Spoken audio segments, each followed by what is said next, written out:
So one of the most challenging aspects of weight loss and fitness is managing your nutrition.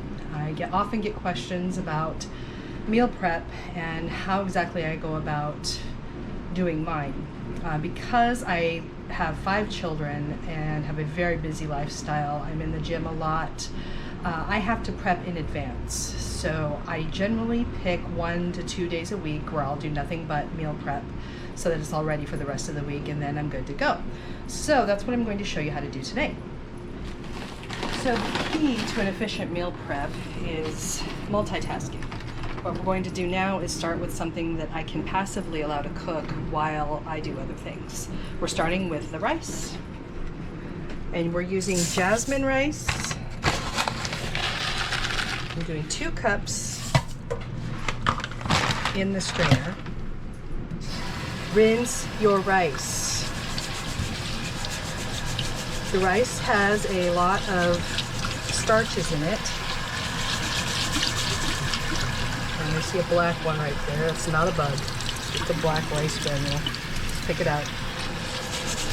Just rinse and shake until the water starts to look clear. I don't know if you can see how it looks kind of milky coming out there. That's just the starch rinsing off the rice. And that makes it sticky, and also it carries more carbs.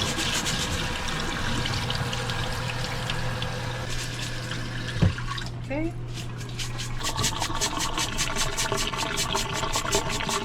Now we're going to the Instapot, and in here is approximately 4 cups of chicken broth. So there's 2 cups of rice. Well, 1 part rice to 1 part broth, or 2 parts broth.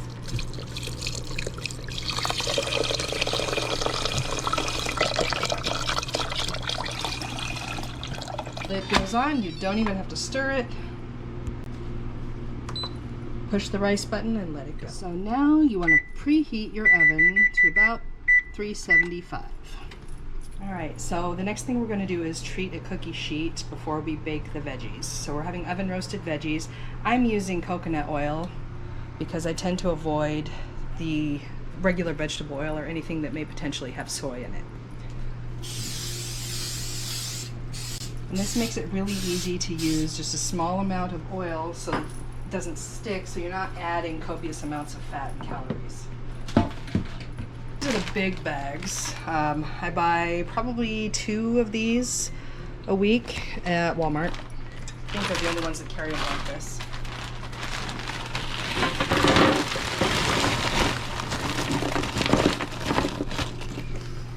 And I should mention that I used to steam the veggies, but it took so long because I had to do multiple baskets of it. You just want to spread it out. We are not adding any more fat, but we are going to season it with pink Himalayan sea salt,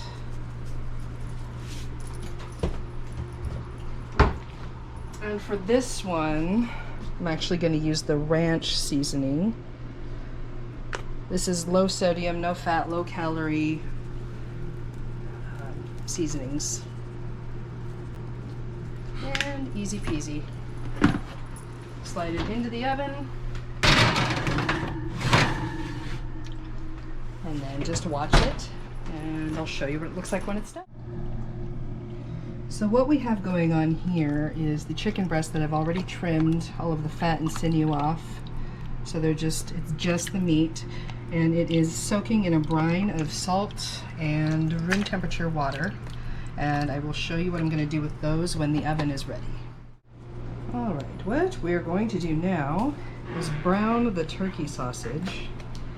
It actually turns out much better when it's cooked than it looks when you first put it in the pan.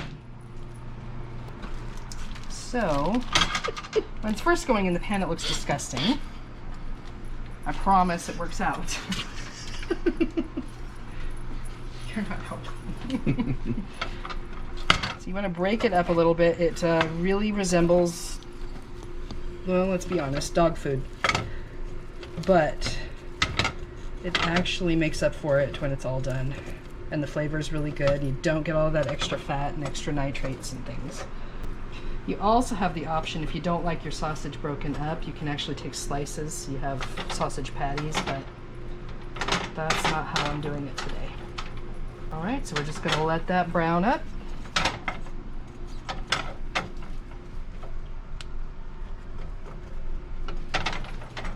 Now, while all of those other things are cooking, we're gonna take that time to cut up the veggies that we're using in other things I'll show you later.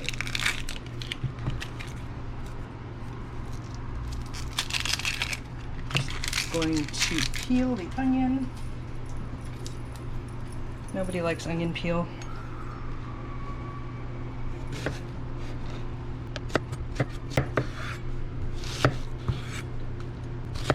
Oh no, get back in there. Okay.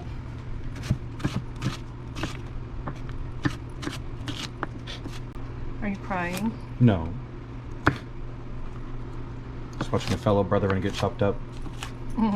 Because I'm full of layers. Donkey! Alright, and I've got a meal prep container set aside here to use for all of this, so it's handy when I go to use it.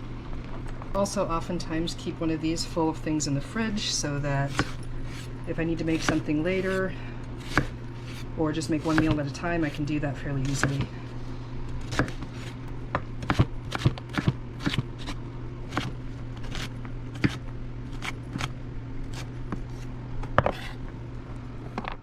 I've already previously cored and rinsed out the peppers. It's just bell peppers, nothing fancy.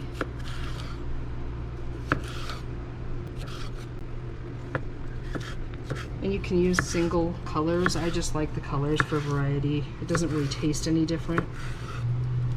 At least I don't think so, but it looks prettier. And I like pretty food.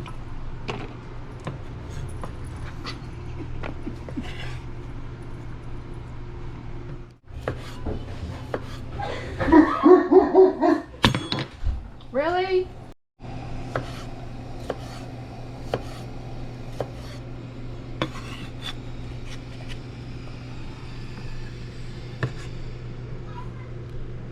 Then we have a lovely colored blend. Peppers and onion. Alright, this is basically done, so now we're going to scoop it out into another container and turn the heat off, of course. And we don't need any of that liquid in there. This will just help us to store it until we're ready to use it. Saucy. Spicy. See, it looks much better now that it's cooked. It definitely tastes pretty good. So now we're going to do the grass-fed beef. I tried it a few weeks ago as meatballs, but it just left it kind of dry and flavorless, so I decided to just brown it like normal, and then I can add different things to it as the time goes on. Something different every day if I get bored with it or something. So the reason we're going with grass-fed is because I have somehow developed a sensitivity to gluten, and apparently when the cows eat oats and grain, it tends to come through in the meat. So I didn't know that. I will say that it is a more expensive way, but I was able to locate this for about $4 a pound instead of the place last week. It was $8 a pound, so there is that. So we're just gonna add some salt and pepper. Again, pink Himalayan sea salt. And pepper, and I'm keeping it fairly generic as far as the flavor because I want to add a different flavor for different days, and I'm only portioning out 3 ounces at a time. So we're just going to let that brown.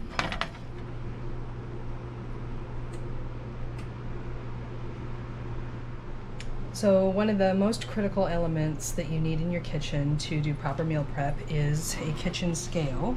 And you want one that you can change the units from ounces, pounds maybe, but you're going to use grams a lot, probably not kilograms, but usually ounces or grams is what I use.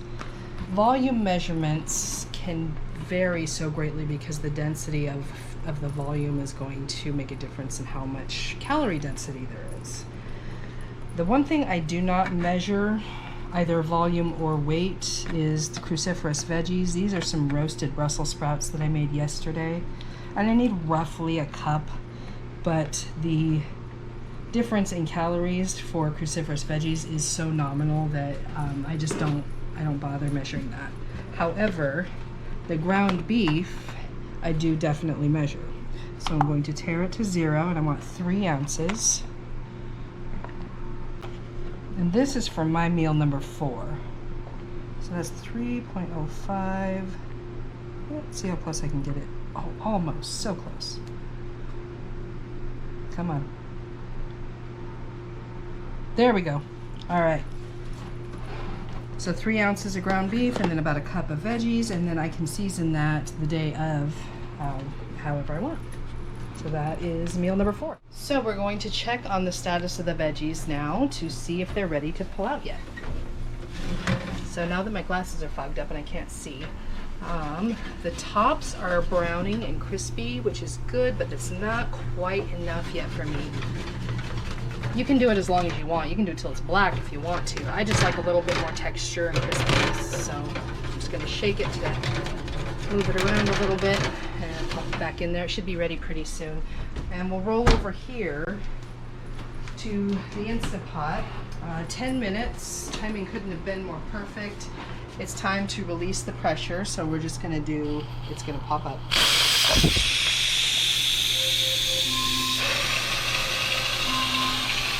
Computer, stop.